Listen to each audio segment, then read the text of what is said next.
Welcome back to another afternoon tea and truth biscuits. Thank you all for joining us today. With me, your host, Dr. Emma Briant. Some of you who follow my work closely may already know over the last 2 or 3 years about the significant, amount of work I did, contribution to reporting on a Canadian military strategic communications kind of scandal that unfolded in 2020 and 2021. And, that was resulted in a number of investigations. It accompanied a lot of domestic reporting as well. And, it involved, well, my contribution to it involved the hiring of a company spun off from the Cambridge Analytica parent firm, who were they were hired to train the Canadian public affairs for the armed forces. This and other major reporting from David Puglisi, I hope I'm pronouncing that right, kicked off a major debate over what's ethical for democracies in their sort of military communications and what might be termed propaganda by some of us. So today's guest, I wanted to invite in here because he's just made a really interesting contribution to sort of looking at this, reflecting on this problem of, what is ethical and what should be, how military should be communicating. I welcome here Brett Boudreau, who has a fascinating perspective built upon 30 years in the Canadian Armed Forces, and 22 years of that spent in the highest levels, up to the highest levels of public affairs. Brett is concerned with this problem of how you influence or communicate ethically, depending on which audience you might be trying to contend with. And he has a new monograph out on how democracies should be handling these kinds of threats, domestic and foreign.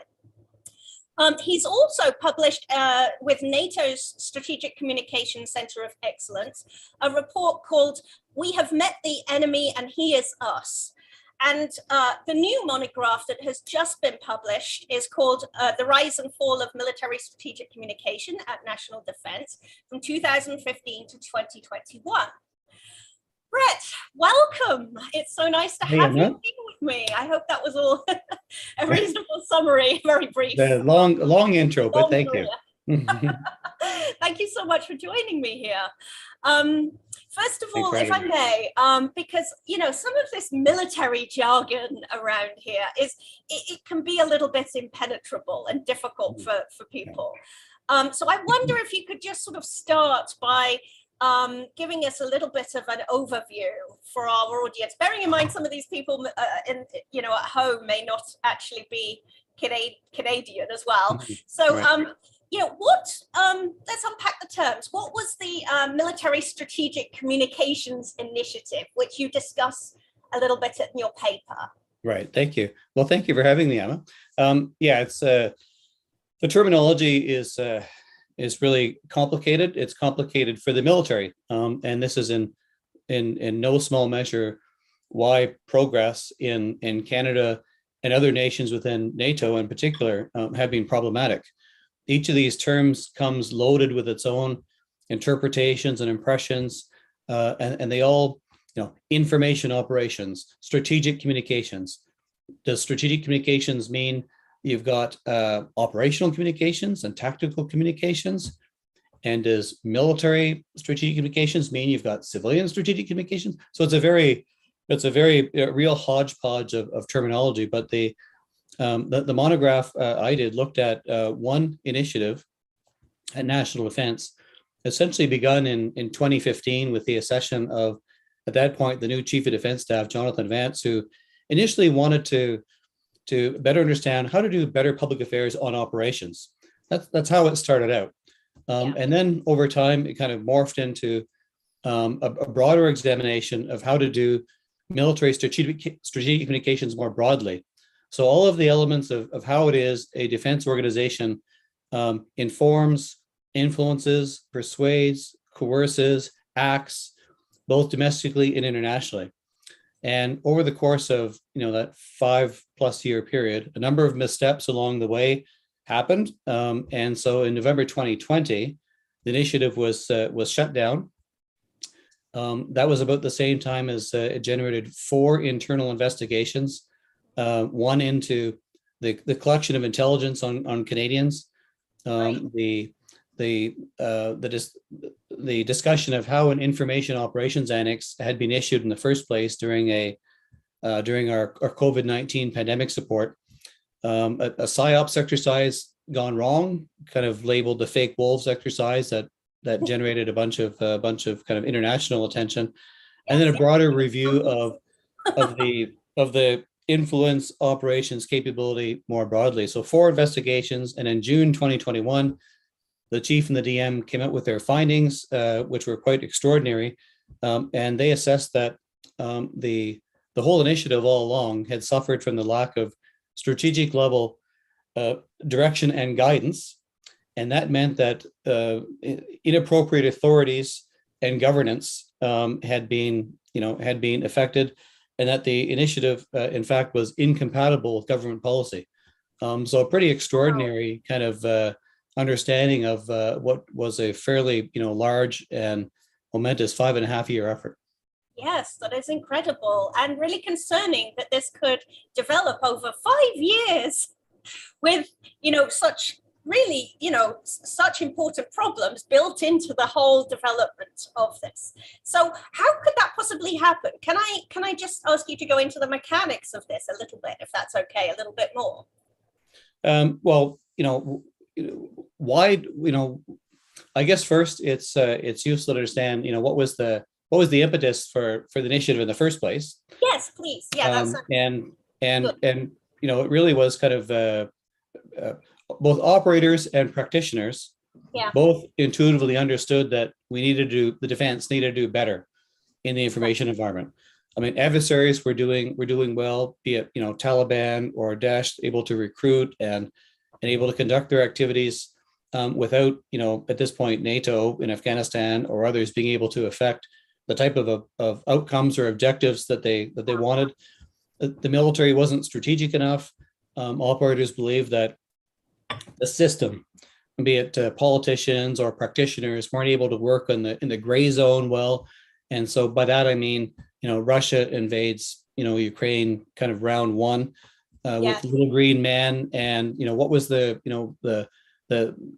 NATO and countries didn't seem to be able to respond to that, well enough. And so to take one practical example from a Canadian context, back in 2019, one of the Canadian ships transited in the South China Seas, and that raised a real storm in China. And the whole trip kind of illustrated how military strategic communications was a challenge in this kind of day and age. I mean, do you send a ship there in the first place, particularly when we had an issue with China who was detaining 2 of our citizens? If you send a ship, do you send it on its own or with other coalition partners? Do you give it any type of media coverage? In this case, there was a Canadian reporter on board who was taking photos, and his initial reports were Chinese jets buzzed the ship. And so all of these, this one kind of simple action of let's send a ship over to transit a strait, all of a sudden has these, pretty significant strategic implications. And so what defense was trying to do is to get a handle on that, plus all of the hundreds and the thousands of other types of decisions and actions you take to try and affect better outcomes in the information environment. And so that was the kind of the genesis of why do we need to have a new framework to how to assess what it is we do and how it is we act. And a key dimension of this, of course, is that these different environments interact. What you might be saying in China or wherever it might be, Ukraine for that matter, and what you're saying back here I'm in America, you're in Canada, but wherever, the home audience, these things interact. And of course, you're dealing with threats at home and abroad. So bearing that in mind, there's obviously different activities for home audiences, what we call public affairs normally, and the influence activities or psyops that you use in theatre. So what should the relationship be between these different capabilities? Because that was, I think, if I'm right, one of the key issues that emerged over this 5-year period was like the struggle over how do you coordinate this, and what are the most appropriate roles? Should there be any kind of meeting of the road, I guess, between these different capabilities, which have obviously in Canadian, traditionally in Canada, have been quite separate, I think. Well, you are right, and you put your finger on one of the key bits. Throughout the course of kind of post World War II history, at least, those capabilities that we kind of refer to as information related capabilities have looked to operate quite in a coordinated fashion, but quite distinct, so that operations that take place overseas have their own little governance processes and authorities and responsibilities and accountabilities, and those that take place at home have a very separate structure. So if you're conducting public affairs, internal information, media relations, website management, social media management, for stuff like modernizing defense forces or providing support to long-term care facilities during the COVID pandemic, that's traditionally in the function of public affairs, which is an informed function. And then overseas, generally against contested, malign actors, Daesh, Taliban, etc., military's got broad authority to conduct psychological operations or information operations to be able to convince the enemy to show up at a certain place that you want them to show up to for a particular reason, to maybe try and set one Taliban faction against the other. So there's all sorts of different tools and techniques that you can use to do that.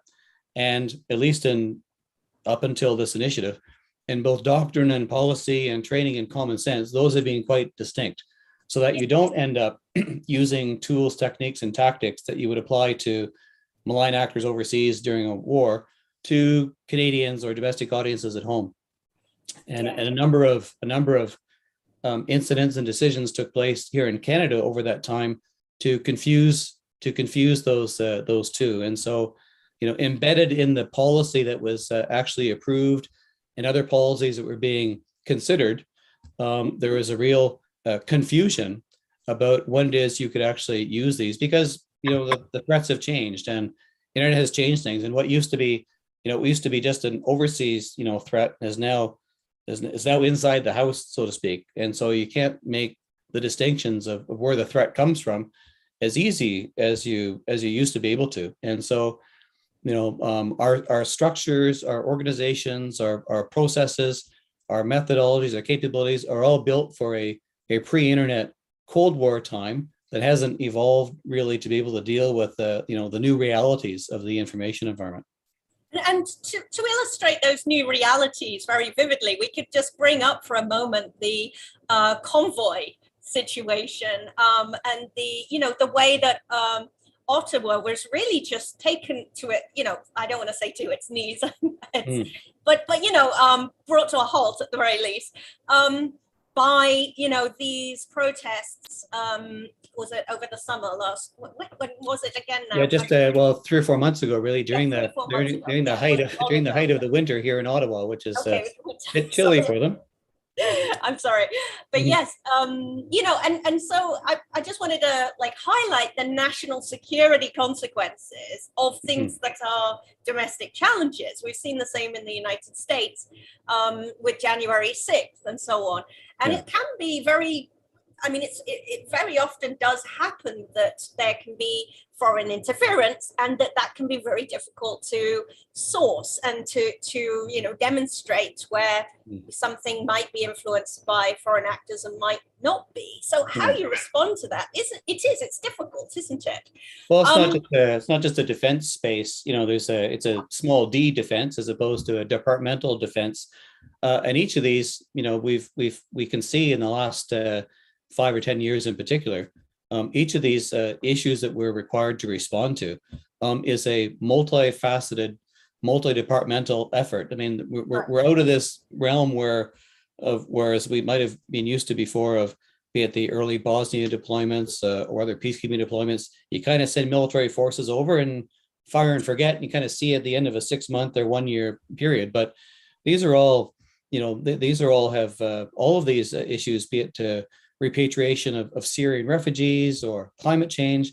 These are all multifaceted, multi-department issues that should oblige new ways of thinking an organization around how does it respond to it. But in my particular interest around the communications elements of it in particular. And so you speak about the trucker convoy, and I do have to kind of relate to one quick story. Sure. Because it relates to what we're talking about here, and that is over the course of the freedom convoys that snarled and stopped all of the traffic in downtown Ottawa. Our special forces had through regular training had acquired the use of a contracted surveillance plane. Wow. And so this only came to light recently through reporting by David Puglisi, in fact, and a local man who tracks planes happened to post, isn't this interesting, that seems to be a military plane that is circling around downtown Ottawa an awful lot.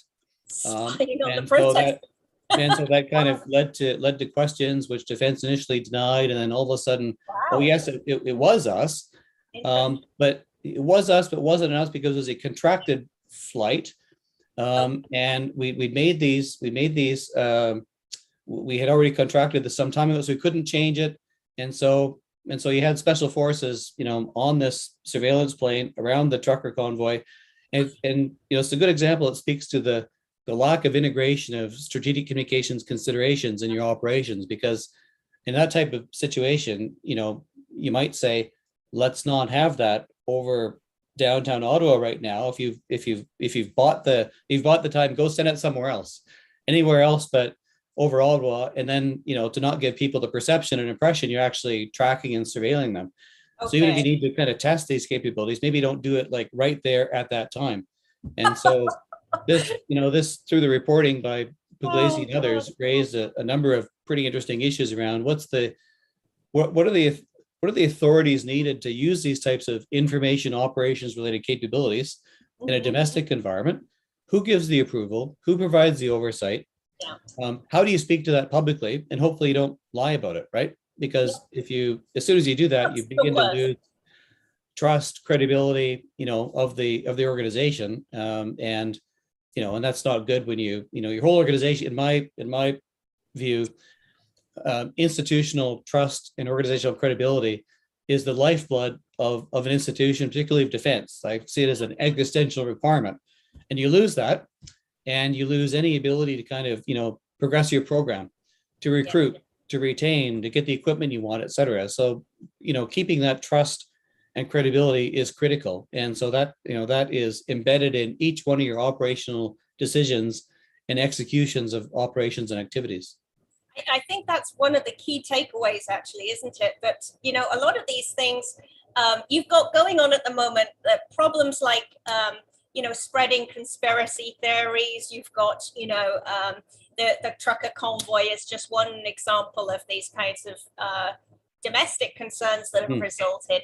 But a key problem is obviously sometimes just really bad mistakes and bad ideas, bad planning that backfires, not thinking things through properly. And I think that brings us back to what you were saying about oversight and about, maybe chain of command and leadership and things like that.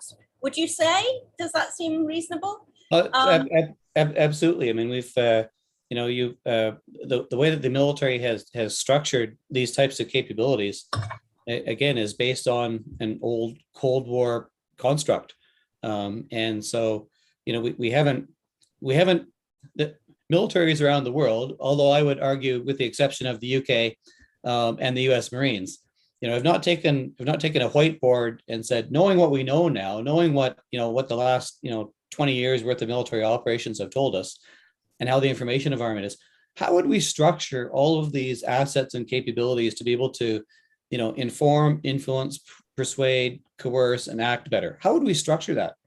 Would it Yeah. look like the way it does now? Public affairs here and information operations and PSYOPs, and then an information operations function with under an umbrella of StratComm. Would we organize it that way, or would we organize it differently? And we would organize it differently. The problem is we're not whiteboarding it to actually set out how we would organize it differently. And so my monograph sets out, some ideas about how you might take that kind of work forward. And I hope you would involve the public in those kinds of discussions. I think one of the problems is we very often have very little transparency. And, civil society actors, academics like me, do not get invited to sort of have discussions, and especially not, the public, really. I mean, you want it to be involved, involving the public at such a time when you've worked it out a little bit and are proposing something to the public that you hope they will debate. But there has to be that kind of conversation there. And I think, civil society has to be involved, because, making these actions and then having a response where you've got critics and everybody's concerned and you've already done it and it's backfired and, destroyed trust further, is definitely not the way to go about it.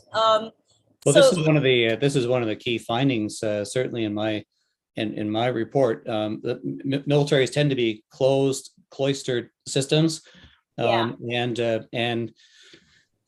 they have generally a limited interest in seeking external advice and expertise, which is the last 10 or 15 years in particular. Civil society has really generated, and academia and think tanks have really generated a wide range of exceptionally capable and knowledgeable people in these fields. We did tap into that better, and so that you reach out to those groups of people and seed fund research to be able to inform your policy from the start.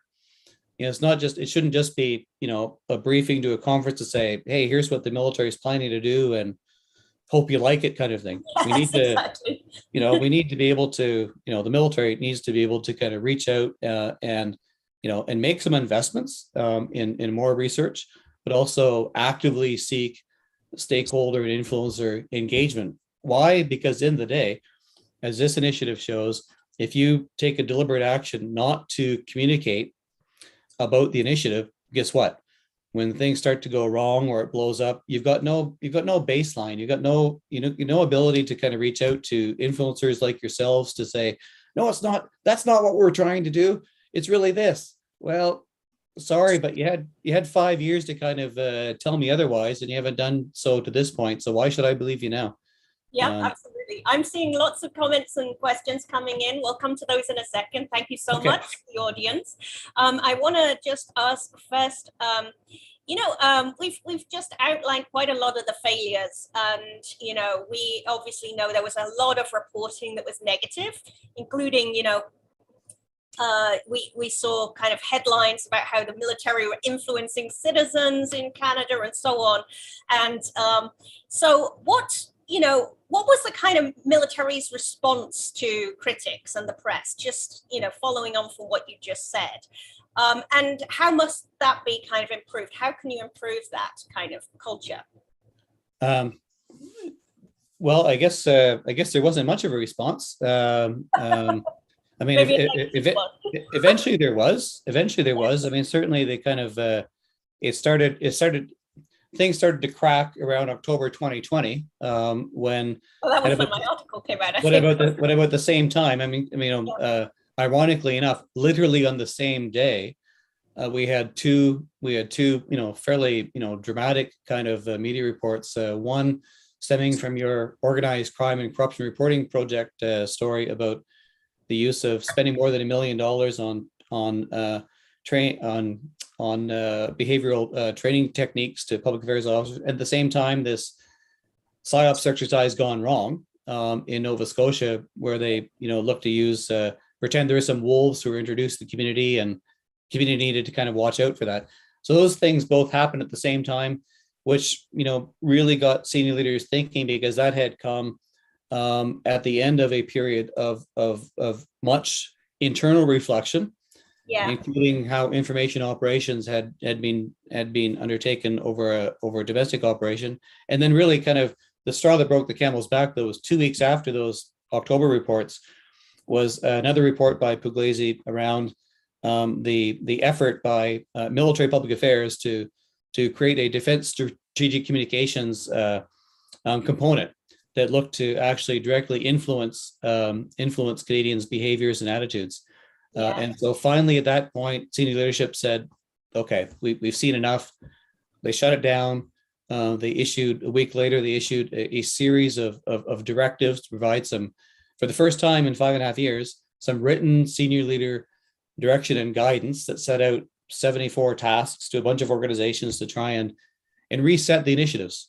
Yes, actually, this was a very positive outcome. It's not very often you see a government or a military, actually respond and listen and say, "Hey, we need to do something here," and respond to critics. And there were several investigations, weren't there? Mm-hmm. Yeah, four separate investigations that kind of stem from the full range of activities. One was how was the Information Operations Annex issued in the first place? And that was done by a retired 2-star general with some pretty extraordinary findings, including a malign operator mindset that essentially dismissed the concerns of strategic level headquarters about whether they should be involved in this in the first place.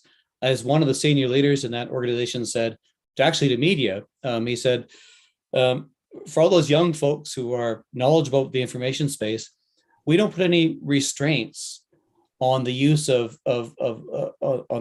tools they can use to play in that information space.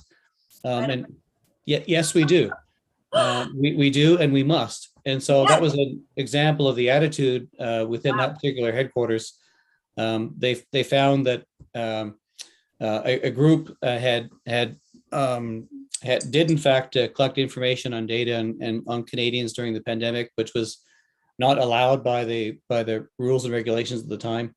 There was the separate investigation into the broader capability of in Canada, we organize it a bit differently. It's psychological operations, influence, information activities, and civil military cooperation. So they looked at that, and then they looked at the fake wolves on its own. So 4 investigations, which leads to the June 2021 declaration of this being incompatible with government policy. Wow, that's shocking. That really is. So do you think there'll be wide sweeping changes as a result of that? Are you confident and positive? Or? Well, it's a very challenging space for institutions and national institutions, and for defense in particular. There's a lot going on. And so I think one of the real challenges is capability and capacity to not just to manage what's going on, but then to kind of do any type of reform, because every part of the institution is undergoing stress, strain, and reform. And so, how do you manage to not just, you can't just stop tools, and you gotta retool the factory line while still putting out the product. Wow.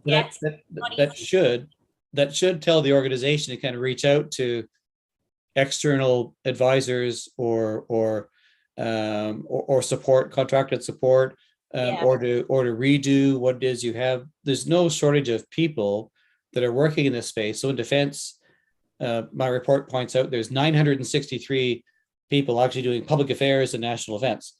And so, it's not often, these things are not a shortage of people, but it's an effort around how are you organizing the effort to actually do the stuff you're doing. And organization is everything, isn't it? Right. So that's the real challenge. But I guess my kind of main point is if the same people are doing the same thing with the same processes and the same governance and the same structure, guess what? It doesn't matter what direction and guidance you put out, you're going to come up with the same outcomes. Yes. Oh dear. Oh dear. Well, we'll see. We've got quite a few questions now, so I'm just going to go scan what people are asking. So Vaudrey, who I believe might be Canadian, is asking, how to keep white supremacists out of the military. And what about the sex abuse scandals? The Tories point out that there is a housing crisis in the military. And so it might be, there was a military officer who withheld a name in ethics until MPs made a quick Google search. And is there facial recognition going on in the military? Yeah. So I think just whether these kinds of scandals and internal policing of the military, if you can give some kind of assessment or comment on that. Yeah, there's a lot. There'd be a lot to unpack there. But to any of your listeners or viewers, I would want to highlight that yesterday, in fact, former Supreme Court Justice Louise Arbour released a major study, a year-long study looking into misbehaviors at defense, mainly related to military sexual assault, bullying, etc., intimidation, all those behaviors that are malign in an institution. So her report came out yesterday, worth a look. But the main takeaways was that, which I think is actually pertinent and relevant to our discussion here, is that the military has evolved in a closed system. It has deliberately set itself apart from society, both in where it bases and how it is it trains and how it is it recruits and educates. And so over time, society evolves in one way, and the military continues to be evolve in its own way. It's allergic to external oversight. It's allergic to external advice. And so what Madame Arbour found, her conclusions were, the military cannot change on its own. It simply cannot. It needs to be done from the outside. And so I guess what I take from that is similar to the issue of how military strategic communications evolved. You had a closed mindset, closed culture. Military knows better. We know what the problems are. We can fix them. We don't need you. And so you have this disconnect between what is reasonable and realistic in about authorities and responsibilities and what it is you can do, and kind of the real world. And so if you, as a quick, for instance, if you continue to insist that don't worry, it's psychological operations, but you don't have to worry about it. Well, you know what? You can't use that here. And no matter how it is you try and put a new frame, a reference around it, or discuss it, the fact is, a lot of people are concerned about the terminology. And so no matter how you say, oh, it's okay, it's white, it's attributable, it doesn't matter. I mean, it contributes to losing trust, faith, and confidence in the institution. And so each of those issues that your viewer has identified all has a real communications component to it. There's a leadership component to it, like what's the right policy you need. There's an operational execution component. How do you actually do this better? And then there's a communications component. How do you communicate this better? You need all three, because if you actually, if you have good communications but a bad policy, you just get to a worse place faster. And so all three of these things need to happen together: right policy, good operational execution, and effective strategic communications. And so I see that as a real triad. It's not just better public affairs.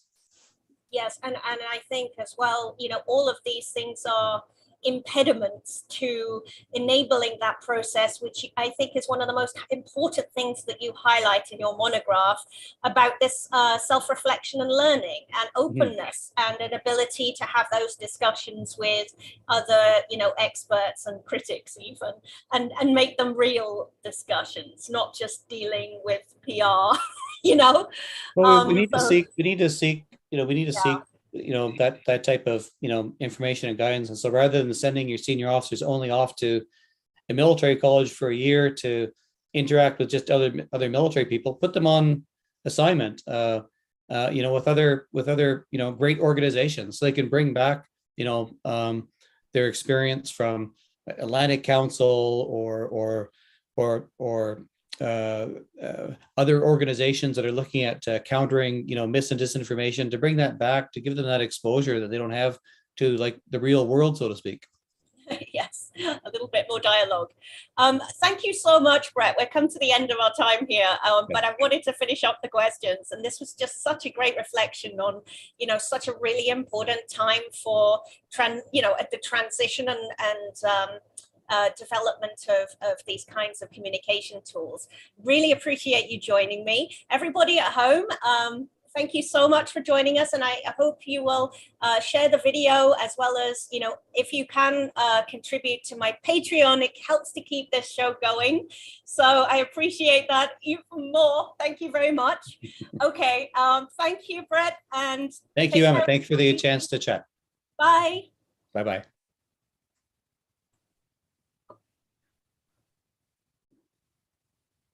We ended.